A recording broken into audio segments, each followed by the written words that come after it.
Baik, bismillahirrahmanirrahim. Assalamualaikum warahmatullahi wabarakatuh. Innal hamdalillah nahmaduhu wa nasta'inuhu wa nastaghfiruh wa na'udzu billahi min shururi anfusina wa min sayyiati a'malina. May yahdihillahu fala mudhillalah wa may yudlil fala hadiyalah. Wa ashhadu an la ilaha illallah wahdahu la syarikalah wa ashhadu anna Muhammadan abduhu wa rasuluh sallallahu alaihi wasallam.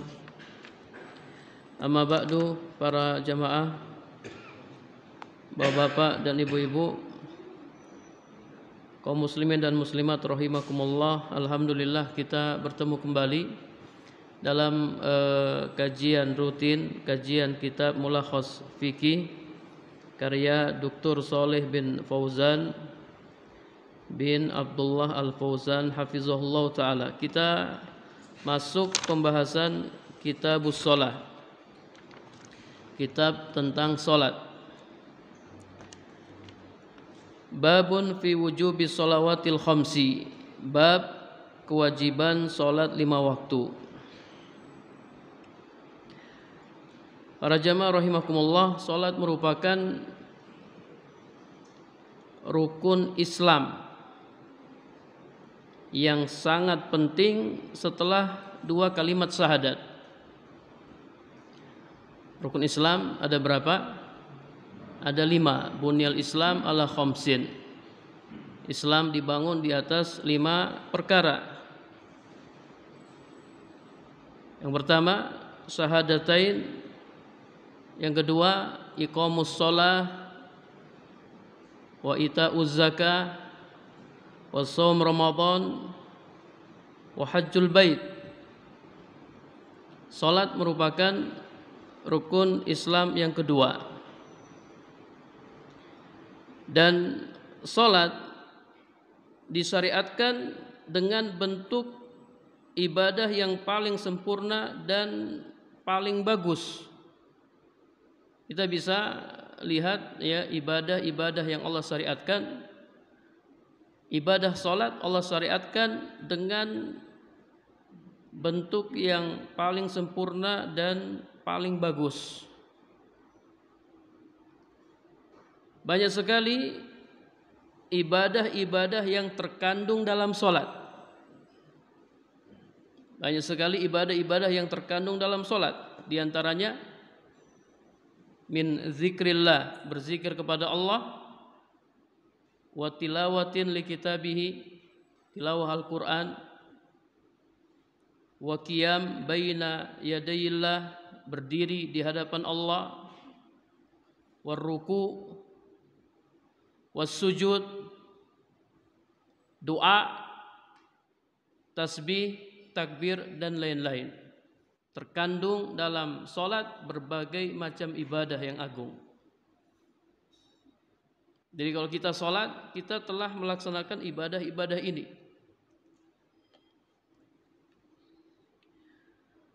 Wa hiya ra'sul ibadat al-badaniyah. Salat merupakan pokok ibadah fisik.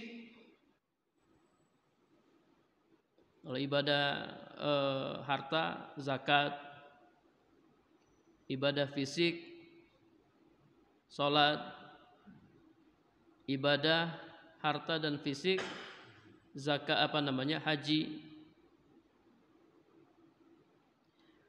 Walam takhlu minha syari'atu rasulin min rusulillahi alaihi musallatu wassalam.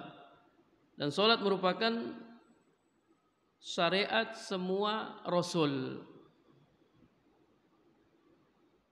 Semua rasul Allah syariatkan padanya salat.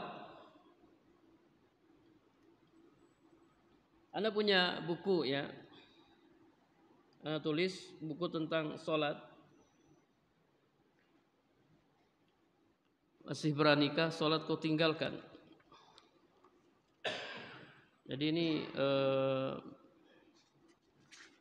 isinya tentang kedudukan salat dalam agama Islam, kemudian keutamaan salat, sanksi bagi orang yang meninggalkan salat, sanksi bagi orang yang melalaikan salat, sanksi bagi orang yang tidak tumakninah dalam salat, sanksi bagi orang yang meninggalkan salat berjamaah, kemudian kiat-kiat meraih khusyuk dalam salat. Ya, jadi ini buku insyaallah nanti di akhir kajian ana hadiahkan ya, ana bawa 3 ya. Insyaallah nanti kita hadiahkan kepada jamaah yang berhak mendapatkannya. Dalam buku ini ana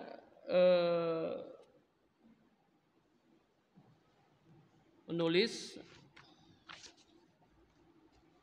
bahwasanya salat merupakan syariat yang Allah perintahkan kepada seluruh para rasul.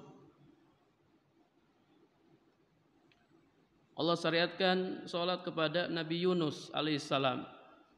Mana dalilnya? Dalilnya surat As-Saffat ayat 143 sampai 144.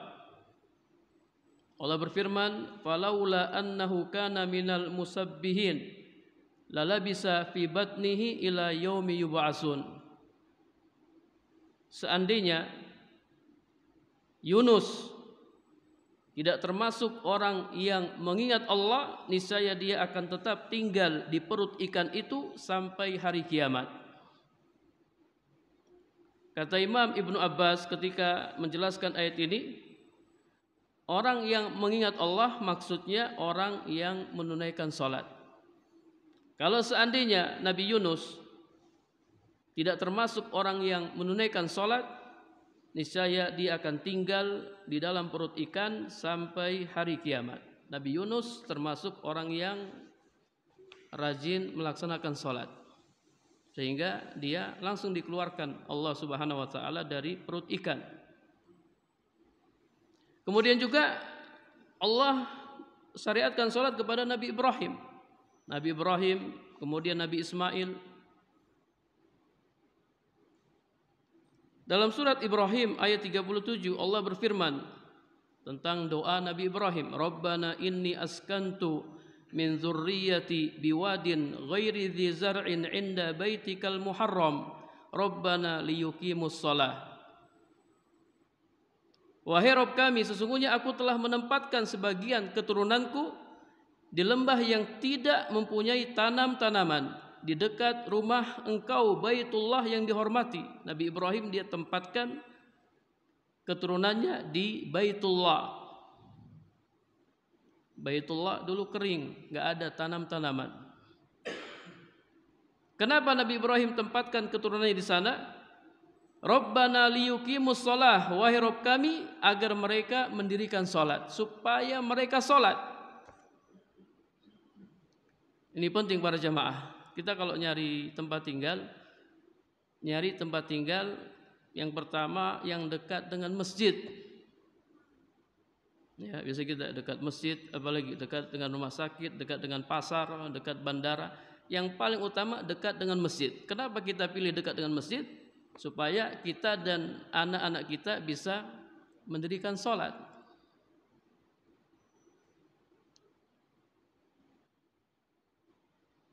Nyari tempat yang baik.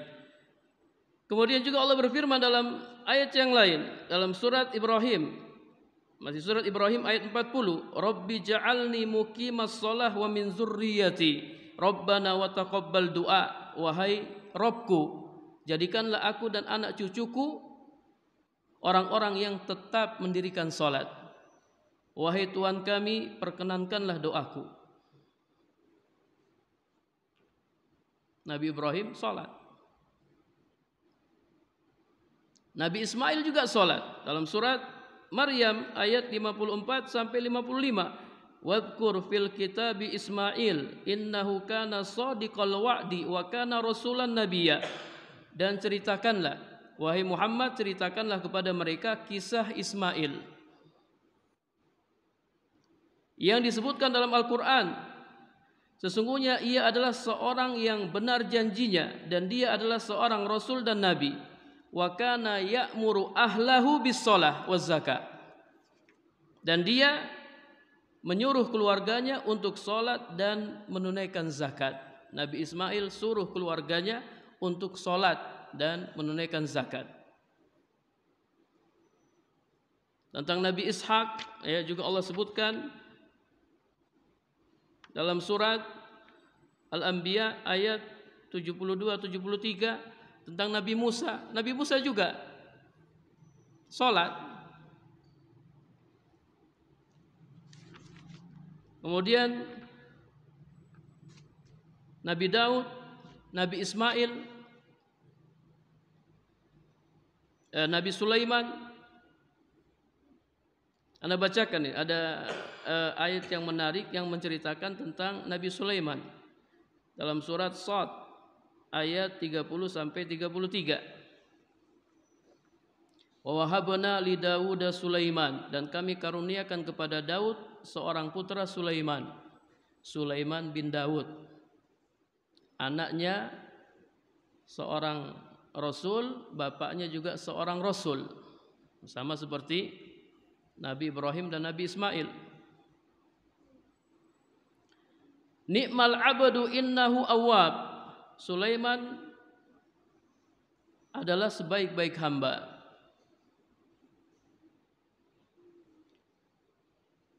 Innahu awwab, sesungguhnya dia amat taat kepada Rabb-Nya. Ingatlah ketika dipertunjukkan kepadanya kuda-kuda yang tenang di waktu berhenti dan cepat waktu berlari pada waktu sore hari. Sulaiman ini suka dengan kuda.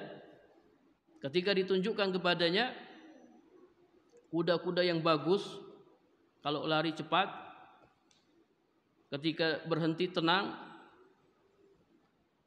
maka Sulaiman berkata, sesungguhnya aku menyukai kesenangan terhadap barang yang baik, yakni kuda yang baik, sehingga aku lalai mengingat Tuhanku sampai kuda itu hilang dari pandangan. Gara-gara suka dengan kuda, Nabi Sulaiman terlambat sholat asarnya. Akhirnya apa? Rudduha alayya, bawalah kuda-kuda itu kembali kepadaku. Lalu ia potong kaki dan leher kuda-kuda tersebut. Dia senang dengan kuda, tapi gara-gara kuda dia jadi terlambat sholat asar. Kata Imam Ibnu Katsir, para ulama ahli tafsir menjelaskan bahwa Nabi Sulaiman sibuk melihat kuda-kudanya hingga waktu sholat asar terlewatkan darinya. Sulaiman tidak meninggalkan sholat asar dengan sengaja, akan tetapi karena lupa. Sebagaimana Nabi pernah terlewat sholat asar di waktu perang Khandaq, sampai-sampai beliau baru mengerjakan sholat asar setelah matahari tenggelam. Dia potong itu kaki dan leher kuda-kudanya. Ini Nabi Sulaiman. Nah, kalau ada pekerjaan yang membuat kita lalai dari sholat, tinggalkan pekerjaan itu. Kalau ada bisnis, antum punya toko yang membuat antum lalai dari sholat, tutup toko itu. Berani enggak? Tutup tokonya. Dulu ada jamaah yang cerita, Ustaz, ana punya toko Ustaz.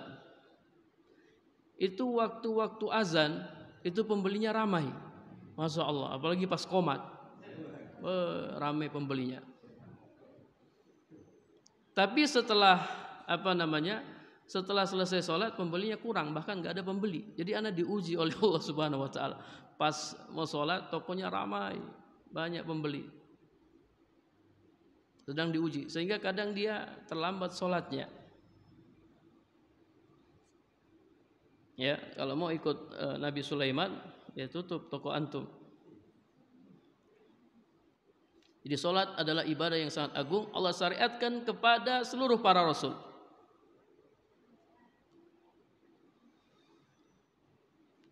Dan Allah Subhanahu wa taala mewajibkan salat kepada Nabi Muhammad sallallahu alaihi wasallam, penutup para rasul, Lailatul Mi'raj fis sama.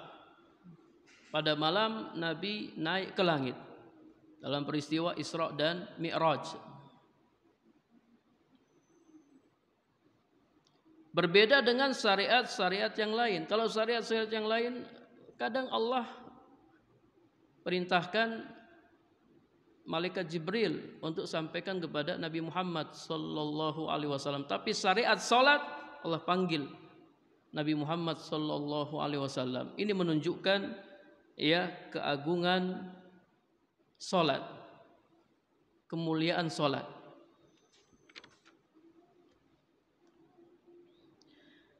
Banyak hadis-hadis yang menjelaskan tentang keutamaan salat dan kewajiban salat bagi setiap individu. Kewajiban salat sudah diketahui oleh seluruh kaum muslimin. Coba anak nanya, siapa kaum muslimin yang tidak tahu kalau salat itu wajib? Salat 5 waktu itu wajib? Enggak ada. Semua tahu bahwasanya salat 5 waktu itu wajib. Ini termasuk perkara yang maklumah min dinil Islam bid-darurati. Wa man jahadaha faqad irtadda an dinil Islam. Maka siapa yang mengingkari kewajiban salat, dia bilang salat enggak wajib. Salat 5 waktu tidak wajib. Faqad irtadda an dinil Islam, maka dia telah keluar dari agama Islam, dia telah murtad. Orang yang mengatakan salat tidak wajib, dia telah murtad.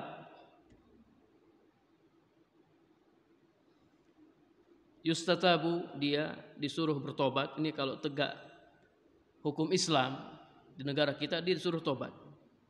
Kalau dia tobat sudah dimaafkan. Tapi kalau dia tidak tobat, kutila bi ijma'il muslimin, maka dia dibunuh berdasarkan kesepakatan kaum muslimin.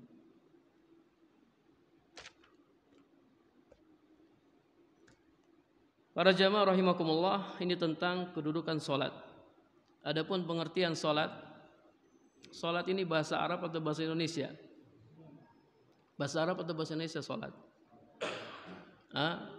Bahasa Arab yang sudah jadi bahasa Indonesia. Salat secara bahasa artinya doa.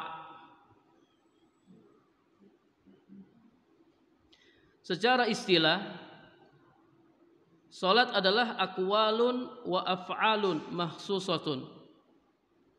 Perkataan dan perbuatan yang khusus, yang dibuka dengan takbir dan diakhiri dengan salam.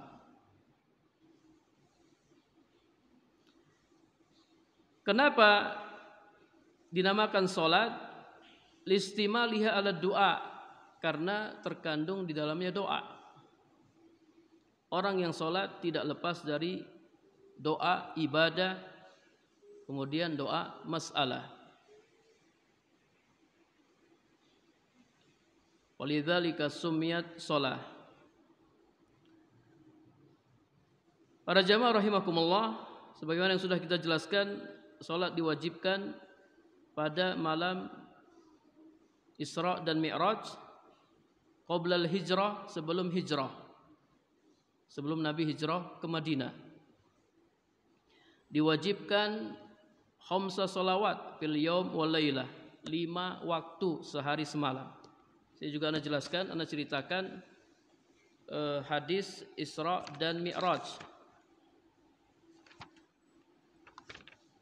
Hadis riwayat Muslim. Jadi awalnya Allah wajibkan 50 waktu.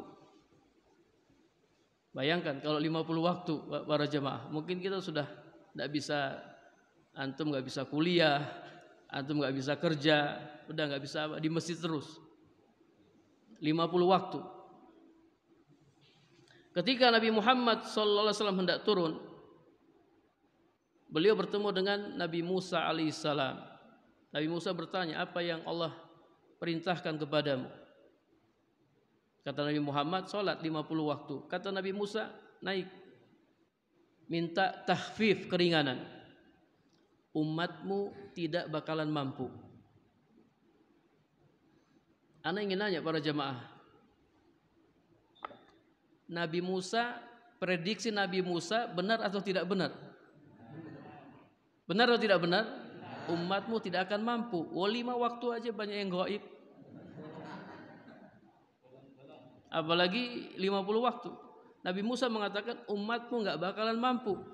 Yang jadi pertanyaan, Nabi Musa tahu dari mana? Nabi Musa tahu dari mana kalau kita tidak mampu? Apa Nabi Musa ini dukun, bisa meramal? Nabi Musa tahu dari pengalamannya.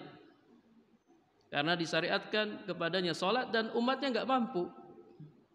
Berdasar pengalaman Nabi Musa alaihissalam, minta keringanan, kemudian Nabi naik minta keringanan, dikurangi 5, terus dia bolak-balik ya sampai 5 waktu. Alhamdulillah kita kerjakan 5 waktu, itu pahalanya seperti 50 waktu. Ini karunia Allah Subhanahu wa taala.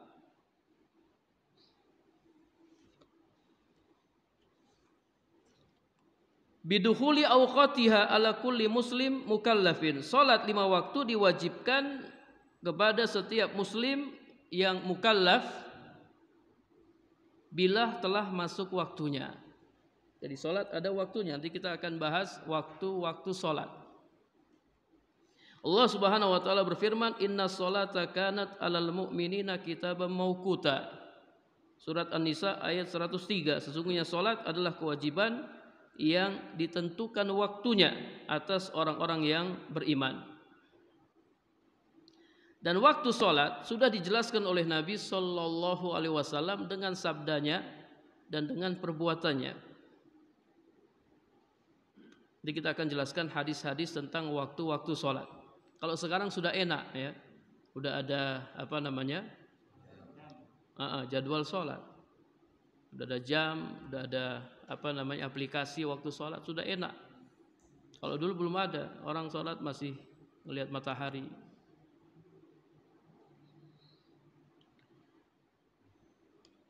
Banyak sekali ayat-ayat yang menjelaskan kewajiban sholat, diantaranya surat Al-Bayyinah ayat 5, wa ma umiru illa liya'budullaha mukhlishina lahuddin hunafa wa yuqimus sholat. Kemudian surat Al-Baqarah ayat 43, wa aqimus sholat, dirikanlah sholat. Surat Ibrahim ayat 14, qul li ibadiyallazina amanu yuqimus sholat, katakanlah kepada hamba-hambaku yang beriman, hendaklah mereka mendirikan sholat. Dalam surat Ar-Rum ayat 17 sampai 18, Allah berfirman, fasubhanallahi hina tumsuna wa hina tusbihun. Maka bertasbihlah kepada Allah di waktu kamu berada di petang hari, yakni di waktu maghrib. Bertasbih di sini maksudnya salat. Wa hina tusbihun, dan waktu kamu berada di waktu subuh, yakni salat subuh. Walahul hamdu fis samawati wal ar wa asiyan wa hina tuzhirun, dan baginya segala pujian di langit dan di bumi, dan di waktu kamu berada di sore hari, yakni salat asar, dan di waktu kamu berada di waktu zuhur, yakni salat zuhur. Adapun salat isya Allah sebutkan dalam surat An-Nur ayat 58, wa mim ba'di salatil isya. Jadi dalil tentang salat 5 waktu ini ada dalam Al-Qur'an. Ada dalam Al-Qur'an. Ada orang-orang yang menyimpang, katanya Islam juga, tapi sholatnya hanya 2 waktu. Sholatnya hanya 2 waktu, sholat subuh sama sholat asar. Enak ini ya. Aduh 5 terlalu capek Ustaz, karena ngambil yang 2 aja. Nah, ada pilih, ini 5 waktu wajib. Ingat ya, meninggalkan satu sholat ini dosa besar. Nanti ada ancaman orang yang meninggalkan satu sholat. Ada sebagian yang lebih aneh lagi, kalau Ramadan itu sholat tarawihnya Masya Allah. Iya, sholat tarawihnya bagus sekali, nggak pernah gaib. Tapi pas subuh gaib dia, zuhur gaib, asar gaib. Tapi tarawih Masya Allah, saf paling depan. Yang sunnah dia rajin, tapi yang wajib malah dia tinggalkan.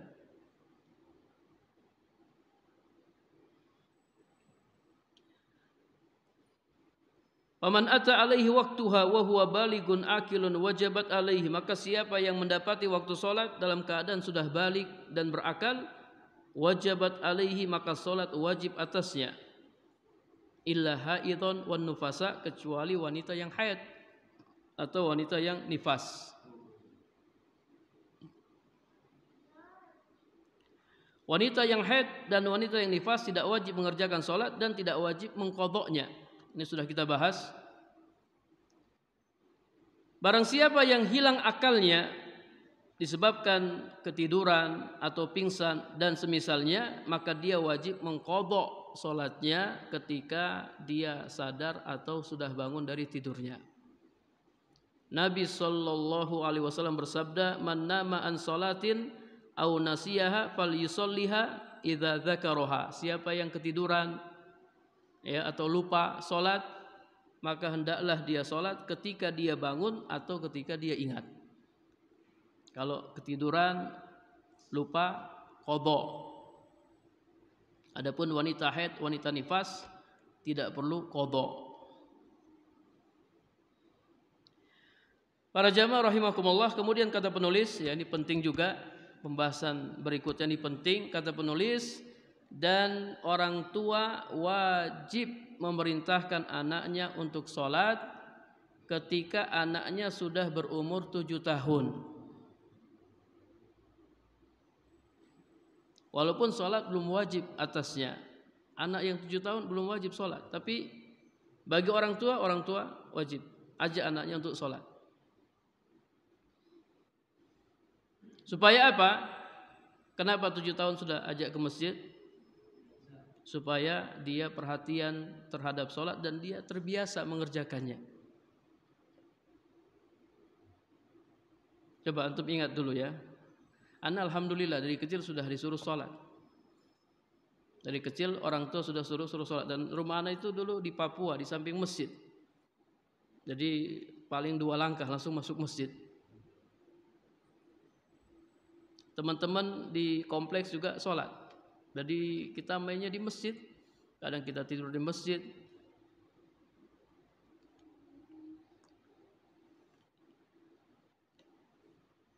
Dan anak yang mengerjakan sholat, walaupun masih kecil, dia dapat pahala. Orang tuanya juga dapat pahala. Masya Allah. Si anak dapat pahala, orang tua juga dapat pahala. Berdasarkan keumuman firman Allah Ta'ala surat Al-An'am ayat 160. Man jaa bil hasanati falahu asru amsalihha. Barang siapa membawa amal yang baik, maka baginya pahala 10 kali lipat. Barang siapa di sini umum, man sini umum. Yang masih kecil, yang belum balik, yang sudah balik, dapat pahala.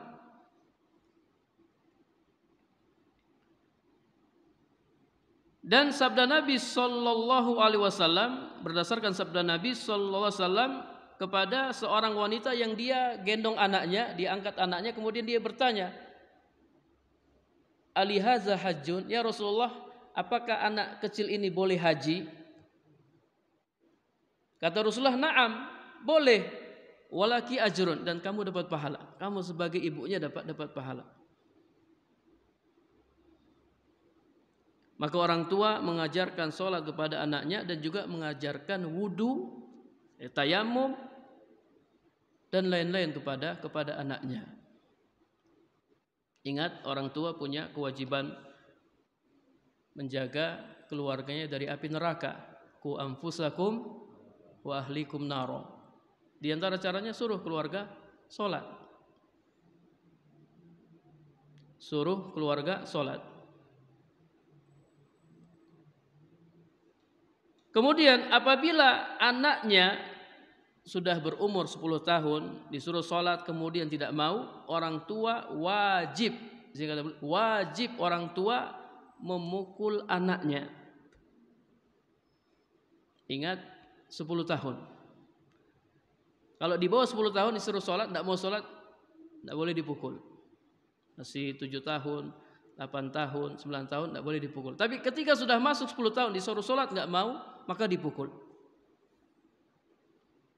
Mana dalilnya? Sabda Nabi sallallahu alaihi wasallam, "Muru auladakum bis-shalah wa hum abna'u sab'i sinin." Perintahkanlah anak-anak kalian untuk salat ketika mereka berumur 7 tahun. Wadribuhum 'alaiha li asrin, dan pukullah mereka kalau sudah 10 tahun tidak mau salat, pukullah mereka. Wa farriqu bainahum fil madaji, dan pisahkanlah ranjang mereka kalau sudah 10 tahun, dipisahkan ranjangnya.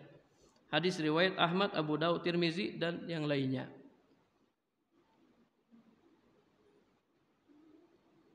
Dipukul ya, wadribuhum, dipukul. Tapi tentu saja ada aturannya ya. Jadi Islam itu membolehkan memukul anak. Ya, ada aturannya itu apa itu? Sanksi yang terakhir. Kadang kalau anak sudah 10 tahun,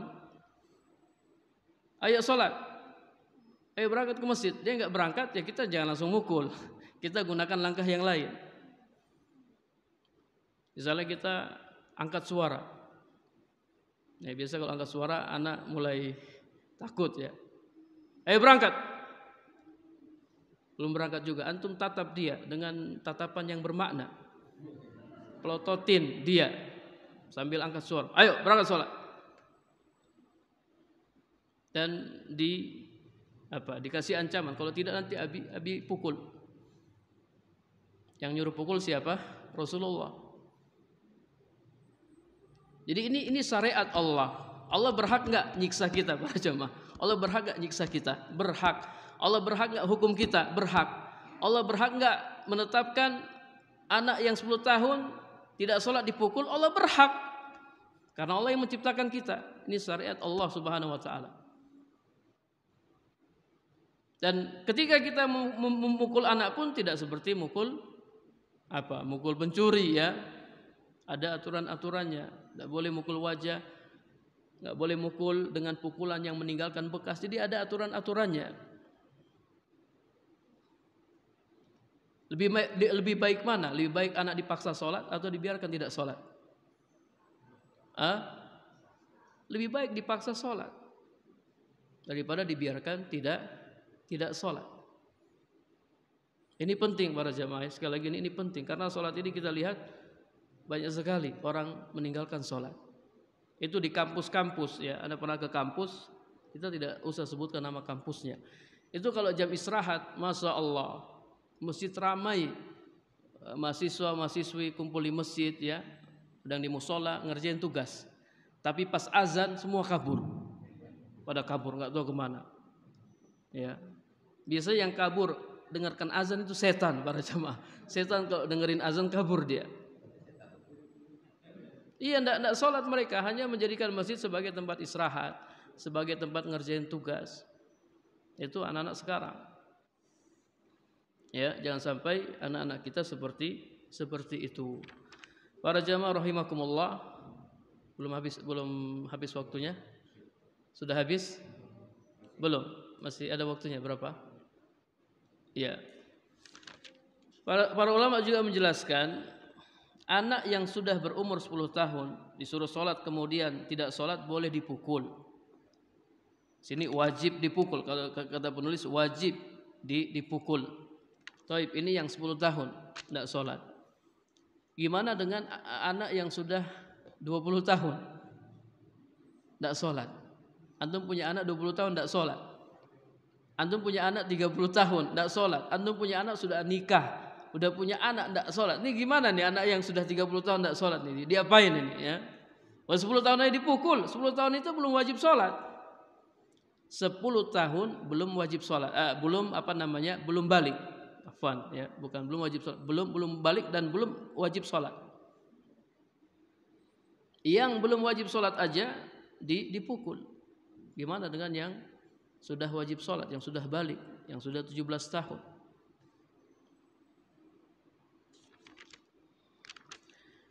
Ya, jadi orang tua perhatian terhadap anaknya. Dulu anak punya tetangga, dia masya Allah ya, Allah kasih dia rezeki, dia nyuruh anaknya sholat, tapi caranya pakai hadiah. Nak, kalau kau sholat, bapak beliin motor. Masya Allah ya. Anaknya sholat 5 waktu, dibeli motor Kawasaki Ninja, motor yang mahal. Tapi anaknya sholat, tidak ada masalah ya, boleh seperti itu. untuk memotivasi anak. Wala yajuzu ta'khirus shalah an waqtiha, tidak boleh menunda salat dari waktunya. Allah Subhanahu wa taala berfirman, "Inna sholata kanat 'alal mu'minina kitaban mauquta." Sesungguhnya salat adalah kewajiban yang sudah ditetapkan waktunya.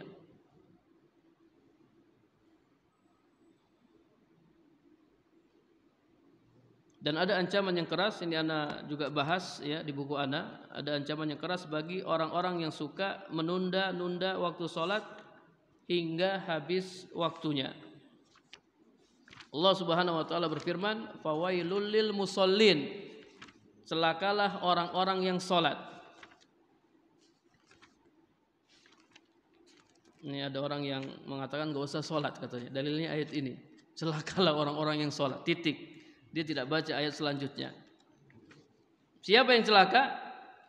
Allazina hum an salatihim sahun, orang-orang yang lalai dari salatnya. Siapa orang-orang yang lalai dari salatnya? Kalau kita buka tafsir, dijelaskan oleh para ulama tafsir, orang yang lalai dari salatnya, orang yang suka menunda-nunda waktu salat hingga habis waktunya. Dia tidak salat subuh kecuali matahari sudah terbit. Salat subuhnya jam 7 pagi, jam 8 pagi. Ini celaka. Dia tidak salat zuhur kecuali sudah masuk waktu asar. Tidak salat asar kecuali setelah azan maghrib.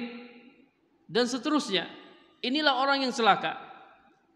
Terus yang berikutnya, allazina hum yura'un, orang-orang yang riya dalam salatnya. Ini juga celaka.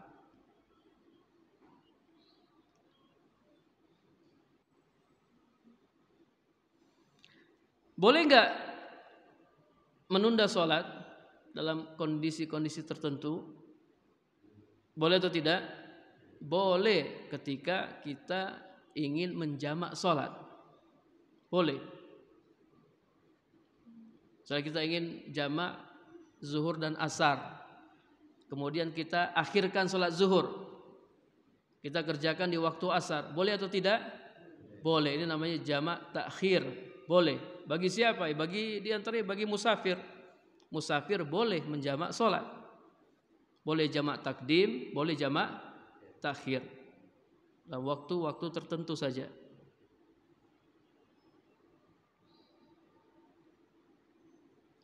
Di kampus ya, itu ada kampus di tempat kita.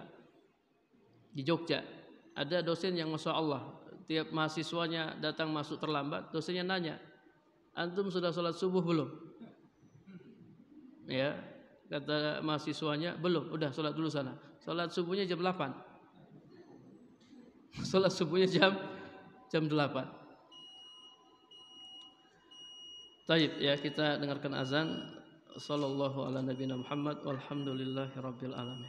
Kita akhiri dengan doa kafaratul majlis. Subhanakallahumma wa bihamdika asyhadu an la ilaha illa anta astaghfiruka wa atubu ilaik. Assalamualaikum warahmatullahi wabarakatuh.